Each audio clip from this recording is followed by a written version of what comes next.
The Democratic Party is dying, and with it, its media machine is dying too. Republicans will win the culture war, and Trump will dominate the next generation of politics. In this video, I'm going to cover how Republicans have absolutely dominated the Democrats in media, why COVID-19 will usher in 40 years of Trumpism, and how universities have destroyed liberalism. In my estimation, Democrats have like a couple chances to reverse course, and I'm going to cover that at the end of the video. But honestly, it might already be too late. The rise of the Southern media machine is taking over the culture in the United States. And if we're being honest, much of the media landscape that the Democrats do control is dying off and going extinct. Historically, Democrats have used power centers in New York and California to shape the culture. But in the last 30 years, Republicans have manufactured their own media apparatus. Now, Republican media machine in the South will dominate the country for decades to come. When national news first emerges, there's a few sources of media predominantly in New York City. We see first the newspapers. So we have the New York Times, which today is considered more liberal. We have things like the New Yorker, in DC, the Washington Post. On the conservative side, there's the New York Post and the Wall Street Journal. These are the initial newspaper networks that frame the national agenda. Then in the 1940s, national TV networks emerge, CBS, NBC, ABC,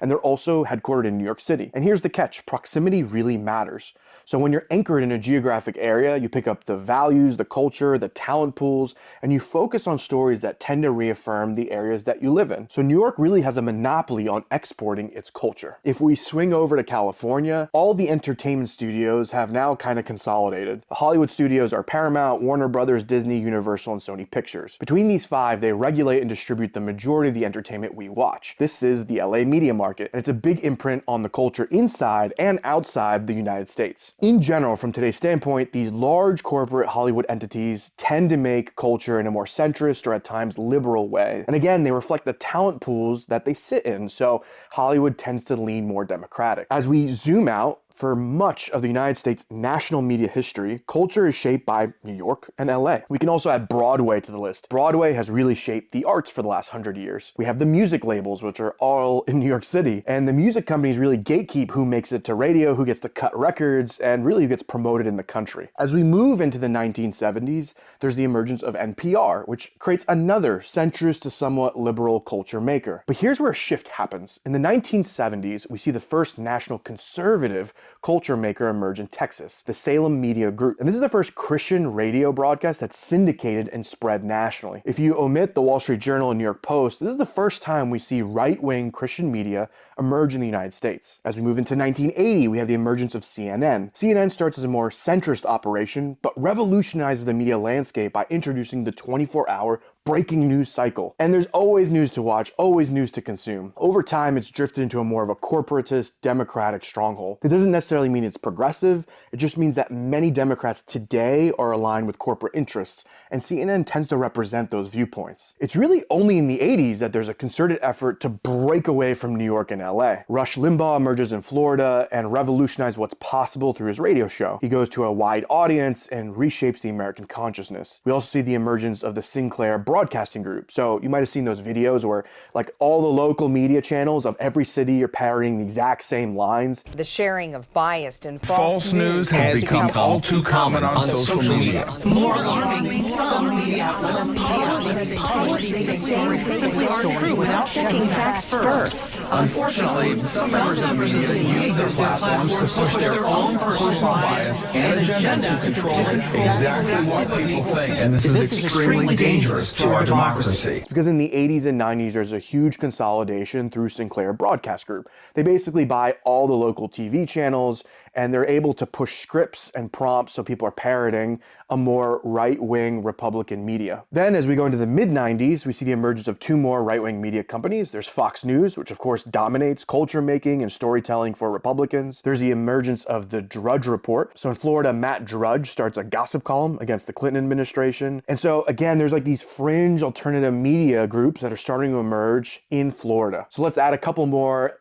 Democratic liberal TV shows. MSNBC launches, The Daily Show, and again, these are more Democratic culture makers. Right-wing media company Newsmax opens in the 90s in Florida. Then there's Slate, which is a liberal magazine. There's the emergence of InfoWars in Texas with Alex Jones, which brings more conspiracy theory, fringe elements into mainstream narrative. And this is where I really want to freeze frame at the turn of the century. What we see is still a huge concentration of media power in New York, DC, and LA. We do have CNN in Atlanta, and there's some Florida contingency with Rush Limbaugh, the Drudge Report, Newsmax, and this like fringe Christian movement that's starting in Texas. But we still have a big dominance of the coastal media machine. So what happens as we go into the internet age? Well, in the mid-aughts, Vox and Politico are added in New York and DC as Democratic voice pieces. In response, Tucker Carlson starts the Daily Caller in DC as well. Breitbart starts a far-right media outlet in LA. Also in LA are OAM News, PragerU, and PragerU goes into kind of quote-unquote educational content. And in Texas, The Blaze is started by Glenn Beck, who is formerly from Fox News. So here, right here, is where I'm gonna do a pause because there's a huge surge in right-wing media. And I'm gonna focus on that for a moment and we'll get back to Democrats in a second. Just within a few years, you have this huge surge, and it really starts because there's these talent pools of places like Fox News, and people leave and start their own companies. They've gained experience, and now they're ready for entrepreneurial ventures. And in the meantime, all of us are using social media with like pure delight, and those dollars are being funded to right-wing media projects. One of the big turning points, pun intended, is Charlie Kirk starting TurningPoint USA. I think a lot of people on the left might be somewhat familiar with Charlie Kirk, but it's really TurningPoint, which is an activist organization that starts to train right-wing influencers. It's the original like influencer training hub, and it's really wildly successful. Even if you don't agree with Charlie Kirk, he is really shaping the culture right now. It's only through TurningPoint that we get the Daily Wire. Ben Shapiro, who's now based in Florida, starts the Daily Wire in Nashville, Tennessee. The Daily Wire recruits and uses people from Charlie Kirk's network, and they become influencers. And that's where the Candace Owens of the world come from. The Daily Wire and Nashville start to create this network effect of personalities that are kind of moving between all these organizations. The far-right organization Rebel Media starts to fund Canadian personality Jordan Peterson. And it's through this money that he starts to really launch himself. And he's been funded by like a who's who of the right. Oil billionaire Jeff Sandifer, Heritage, Ayn Rand, Koch Industries, ExxonMobil, the list goes on and on. Peterson is unable to maintain his own business, so over time his daughter Michaela starts to run his business for him. Jordan Peterson plays this line where he like pretends that he's not part of the right, even though now he's part of the Daily Wire, and he actually is now living in Arizona. With the emergence of Trump in 2016, his friend Dana White, who owns the UFC, gets on the bandwagon. So based in Las Vegas, there's another consolidation of the UFC and WWE, and all of these like networks start to consolidate around this Republican view and make right-wing culture. Vegas, with its huge influence on entertainment, gambling, and business, breaks to the right. Of course, Trump and the family themselves become highly public figures in their own right. So Donald Trump Jr., Ivanka, they're all living in Florida where they're culture making and storytelling. Babylon Bee is a satirical newspaper in Florida. Steven Crowder is a YouTube personality in Texas. We see this big exodus from Fox News. Tucker Carlson, now based in Florida. Sean Hannity, based in Florida. Megyn Kelly's still in New York, but she comes off that Fox News coaching tree. And so like people are hired and trained, and then they go and they create their own media. From there, Trump begins wooing segments of the hip-hop population with his platinum plan. We got Lil Pump, Kodak Black, they're based in Florida, Waka Flocka in Atlanta and Georgia. And then there's a contingency of LA rappers, now LA, Ice Cube, Kanye West, Lil Wayne, and you start to see the shifts of some black men away from the Democratic Party. Let's add online influencers and podcasters. In LA, there's the emergence of the Paul brothers, Jake Paul, Logan Paul, Andrew Tate's disciple, Aiden Ross, who's a streamer, emerges. There's JP Sears, who during COVID becomes more of a right-wing comedic personality. The Nelk boys are in Florida. So again, we're adding numbers to Southern California, Texas, Florida. Now there's a big shift in comedy. Now, I'm not saying all these people are full-on right-wing. Some of them have explicitly endorsed Donald Trump. Some of them have flirted with conservatism, but they all form this kind of cultural milieu, this cultural shift. That's not necessarily right-wing, but kind of draws the national gaze towards the South. For instance, Tony Hinchcliffe, who's been making comedy podcasts for years, starts to go mainstream. Podcasts like Lex Friedman take off. Comedians like Joe Rogan, Tom Segura, they move to Texas. Shane Gillis moves to Texas. Theo Vaughn moves to Nashville, Tennessee. So there's like this big fear that when Californians go to Texas, they're gonna bring their values with them. But research shows that people adapt to where they move. Humans are really susceptible to their environments. They're really assimilating. So the people who are moving to Texas, moving to Nashville, moving to Florida, moving to Arizona, they adopt the cultures of those places. They surround themselves with who they're going to become. There's the reemergence of national musicians. Some of them are older. Lee Greenwood, Kid Rock, Billy Ray Cyrus. I don't know how influential they really are. And then you have people like Jelly Roll, Morgan Wallen. Morgan Wallen's been crushing it sales-wise, and he's really broken through to a national audience. Technology companies like Meta significantly benefit right-wing and Republican culture making. Twitter's been acquired by Elon Musk and is moving it to Texas. Elon himself, up until now, has been living in Texas. These are just a few examples of how the South is exerting a much greater influence, and some of it doesn't even have to do with Republicans. Like, the #1 song last year was a crossover hit from Shaboozey. And I don't know where he stands politically, but he's mainlining Southern values and kind of Southern sound into the United States. Beyonce, who's a brilliant businesswoman, made a country album. That's not just an artistic choice, she's an absolutely genius marketer and reader of the culture. Post Malone, who is an absolute vulture, went country. Chappell Roan listens to Jason Aldean. We have a hit show about becoming a Dallas Cowboy cheerleader. We have The Secret Lives of Mormon Wives. Again, these are not necessarily right-wing shows, but they draw our attention to different lifestyles and values in our country. Even movies like Twister is about Oklahoma and pulls our gaze towards a different part of the country. The Chosen is a hit show, 7-season series about Jesus, largely being shot and produced in Utah. And it's a really good show. I actually really love this show. I think it's very well made. And I'm not saying it's necessarily right-wing, but it draws our eyes towards Christianity. Finally, there's the big one, Taylor Sheridan. Taylor Sheridan is creating a media empire. And again, I actually like a lot of his shows. He centers Native Americans, he centers women, he passes the Bechdel test. Like, there's parts of Taylor Sheridan that are actually pretty subversive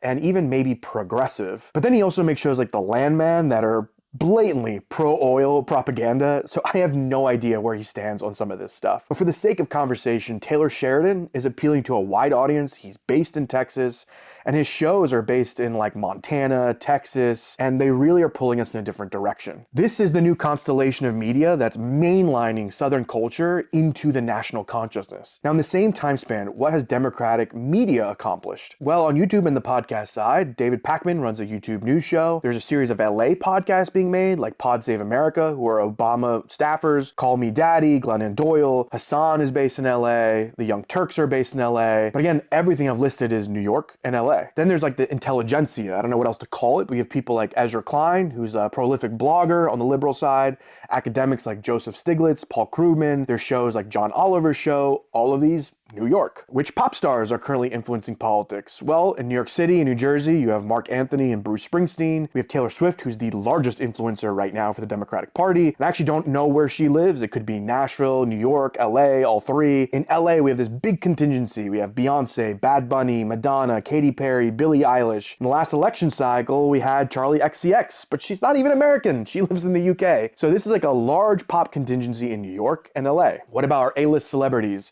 In New York, we have Robert De Niro and Scarlett Johansson. In California, we have a huge tree. Anne Hathaway, J-Lo, LeBron, Rihanna, Lady Gaga, Leo DiCaprio, Oprah, Schwarzenegger, J.J. Abrams, Julie Louis-Dreyfus. I mean, George Clooney, but he's in Europe right now. And then we have a very lonely Harrison Ford, who's one of the only A-list celebrities for the Democrats that lives in Wyoming. He doesn't live in LA. We've got hip-hop artists, and this is the only time we have some geographic diversity. Houston emerges with Megan Thee Stallion, Chicago with Common, Detroit with Eminem, a big powerhouse in Atlanta, Lil Jon, Lil Nas X, Quavo. Honestly, the Democrats should wake up every single day on their hands and knees praying to Future for making Atlanta a cultural mecca. Sensational. In New York, there's Cardi B, Fat Joe. Like, if it were not for these hip-hop artists, there would be nothing outside of New York and LA. There's a huge problem in reaching the rest of the country. Let me remind everyone, the swing states are Pennsylvania, Michigan, Wisconsin, Georgia, Arizona, Nevada, and right now, the entire Democratic media machine is in New York and LA. It's literally just hip-hop that I think keeps Democrats relevant or alive in any other parts of the United States. So what happens when the newspapers go out of business or stop being read? New York Times, New Yorker, Vox, Politico, they're not doing very well. What happens when movie theaters are not able to attract people like what's happened since the pandemic, and they can't influence people and the industry is struggling? What happens when people are doing cord cutting and they're not really watching ABC, NBC, CNN? Those could go away. What about older economists like Stiglitz or Krugman and they can no longer influence economics? What happens if some of these celebrities I just mentioned who are older aren't with us forever? Robert De Niro, Bruce Springsteen, Harrison Ford, Madonna, Schwarzenegger. And then like there's some celebrities who aren't even culturally that relevant, like Fat Joe, maybe George Clooney, like J-Lo and Hathaway, Katy Perry, Julia Roberts, Ben Stiller, J.J. Abrams. Are they always going to be this culturally relevant? What does that leave us with? A smattering of hip-hop artists, a few celebrities concentrated in New York and LA, a pitiful amount of podcasts, and we put the whole picture together, it's the South that is young, vibrant, and thriving. And that's the future. It's exerting a massive amount of cultural influence. It's just not something you can stop overnight or somehow eliminate. Democrats have this weird belief system, oh, conservatives don't know how to be creative. Conservatives don't know how to make art. Please wake up to the reality around you. They are, and it's increasingly sophisticated and even good. This democratic wishful thinking, oh, it's just gonna go away. It won't. The democratic media machine is coming to an end. It's a zombie sold out to corporate interests, and the Southern media machine is here to stay. So how the hell did Democrats fumble the bag so badly? I have two theories, and they lead me to believe that we're entering a 40-year political era of Trump. The first theory is perfectly embodied in the rise of Bobby Kennedy Jr. Trump manages to get people who never voted before to vote for the first time. He creates new coalitions, and there's new beliefs and new values that go along with that. And I think we have COVID-19 to thank for that shift. Prior to COVID-19, there was all these kind of fringe religions that exist in the US. They're not organized, they're not institutional, but as people left the Christian church, they had to take that energy elsewhere. So we have things like libertarian tech utopias, wellness fanatics, alternative medicine, new age spiritual community. There's an amazing book that covers these new religions in depth. A lot of these religions exist and organized in Facebook groups, TikTok communities, and they've really been kind of these dispersed networks, meaning they don't really talk to each other a whole lot. During the coronavirus, people who were pro-vaccine tended to really concentrate. When these social networks were physically mapped, people who had a favorable view of vaccines largely existed in an echo chamber completely by themselves. And these communities were dominated by big institutional media mouthpieces. One of the biggest pro-vaccine advocates was the Gates Foundation. It's one of the only places you could go to get proactive pro-vaccine content. And progressives networked close to these large institutional echo chambers. By contrast, all of these fringe communities, tech, wellness, spirituality, exist in fractured communities. They have a small Facebook group of being a soccer mom in Idaho that's gluten-free, hyper niche, hyper specific well-being communities, Oregon libertarian technologists, or New Jersey carnivore diet meditators. These are hyper niche groups of 30, 50 people. And there's an intense proliferation of these tiny, massively dispersed, distributed little communities. Here's the catch. These massively networked hyper-niche communities are actually very well networked with independent and non-voters. They're highly connected. The gluten-free Idaho soccer mom is also connected with other Idaho soccer moms. Fringe ideas, but not fringe networks. The fringe is not so fringe after all. As you see in this study, these micro-communities were enmeshed and interconnected with independents and non-voters. In COVID, all of these fringe groups united, some against the government, some against vaccines, some against lockdowns, but these communities politicize, and they politicize in the same direction, all while being hyper-connected to independents and non-voters. By contrast, progressives sit completely isolated and alone, only talking to each other. Through this network effect, the entire American consciousness forms a new constituency, a new coalition. Democrats don't talk to the rest of the country. They don't live with them, they don't associate with them, they don't network with them. Many of the progressives are now college-educated corporate bureaucrats. Many of them own a home. They have nothing in common with people who work 3 part-time jobs, nothing in common with entrepreneurs, nothing in common with people who don't live on the coasts. They have nothing in common with people who don't own a home. RFK Jr. is the perfect representation for these fringe groups coming together and forming a new religious right that's made up of these fringe elements. The genie is out of the bottle and we can't go back. And I think this is the new coalition that will dominate for the next few decades. So on that note, I have theory number 2, that universities killed liberalism. In the Trump era, the biggest predictor of voting Democrat is a college education. And lack of college education is the biggest predictor of voting Republican. More than economic status, race, sex, gender, college is the dividing line. And what's the number one reason to go to college? It's so that you can become economically stable. Let me re-emphasize that word, stable. Not wealthy, but stable. College grads rise to middle, upper middle class, and then there's this invisible safety net that keeps you from falling on your ass, until now at least. So the theory goes, go to college, have a stable, solid life. And those words, stability, safety, solidity,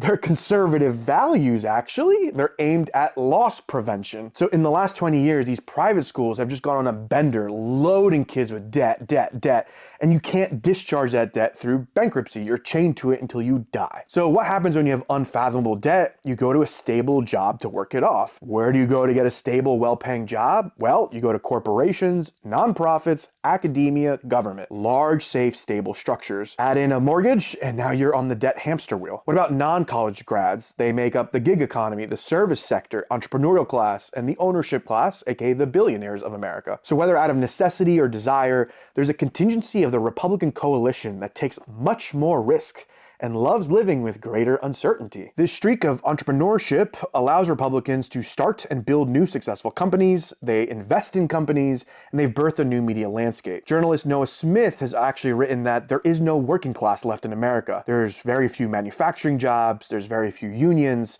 Our working environment is incredibly fractured across corporate, service, and gig jobs. Income is too concentrated to be a meaningful differentiator. The only separator and cultural unifier for Democrats is a super expensive college education, which leads to a life as a risk-averse bureaucrat, an institutionalist, someone who maintains the systems they inherited. And that's not the profile of individual I would choose to build a massive network of culture-shaping, media-producing, marketing powerhouse entrepreneurial ventures. Bureaucrats are very bad entrepreneurs. It's a very harsh shift to go from corporation to entrepreneur.